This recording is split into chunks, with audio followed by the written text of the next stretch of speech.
Porque el primer pacto no podía ser permanente. Tenía empero también el primer pacto reglamentos del culto, y santuario mundano, Hebreos 9, 1. De todos los que estudian la Biblia es conocido que el primer pacto de Dios con el hombre natural, fue un pacto mundano, pues como Dios había hecho una promesa a Abraham, de hacer de él una nación grande, era lógico pensar que Dios en su infinita omnisciencia tenía todo preparado para que antes del segundo pacto que fue el de la dispensación de la gracia, primero debía darle la oportunidad al hombre de darse cuenta de que en la condición natural o carnal no era posible obedecer las leyes de Dios, debido a que la ley era espiritual y el pueblo de Israel era carnal como todas las otras naciones, de manera que los reglamentos del culto del primer pacto eran mundanos, en el sentido de que todos los utensilios necesarios para el culto eran cosas materiales, y la práctica de tal religión no provenía de un interior renovado en el hombre, sino basado en una obediencia externa, la cual sigue explicando el libro de Hebreos porque el tabernáculo fue hecho, el primero, en que estaban las lámparas, y la mesa, y los panes de la proposición, lo que llaman el santuario.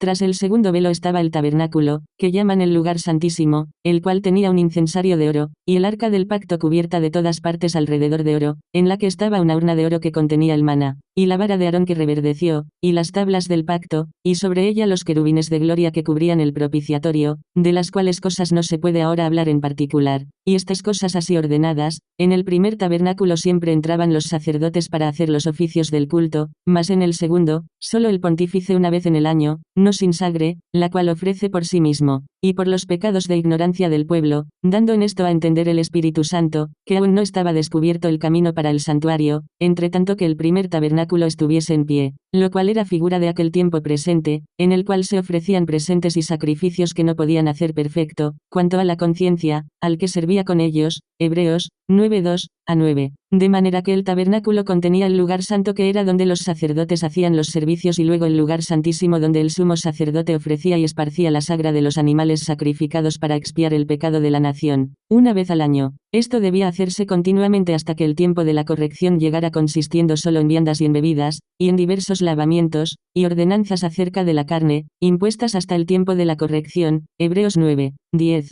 ¿Cómo podemos ver este culto de la ley consistía en comidas, bebidas, y el diversos lavamientos y ordenanzas acerca de lo carne, lo exterior, impuestas hasta el tiempo de la corrección? El término impuestas, significa que no se adoraban voluntariamente, pues no existía en el interior del hombre una regeneración que motivara la voluntad interior de adorar a Dios, pues todo se hacía para que no se aplicaran los juicios de la ley, a los que se rebelaban. En otras palabras se adoraba a Dios obligados para no morir a pedradas por la desobediencia. Luego la parte que dice, hasta el tiempo de la corrección significa que desde que se estableció el pacto de la ley, estaba provisto que era un pacto temporal, como quien dice hasta que viniera Cristo el cual iba a corregir el culto de un culto obligatorio, a un culto voluntario, el cual no era posible si la condición moral natural del hombre no era restaurada en su interior, a fin de que la adoración fuera voluntaria. Es en este contexto que enseñamos que ninguna de las doctrinas o enseñanzas son obligatorias, no porque sea opcional obedecerlas, sino porque el tiempo en que la adoración era obligatoria, terminó cuando entró en vigencia el nuevo pacto de la dispensación gracia de Dios, de manera que cualquiera que sienta que pagar diezmos y dar ofrenda y hacer toda clase de sacrificio para la causa de Cristo y su Iglesia, es una carga, es señal de que todavía está en la ley, y no en la gracia,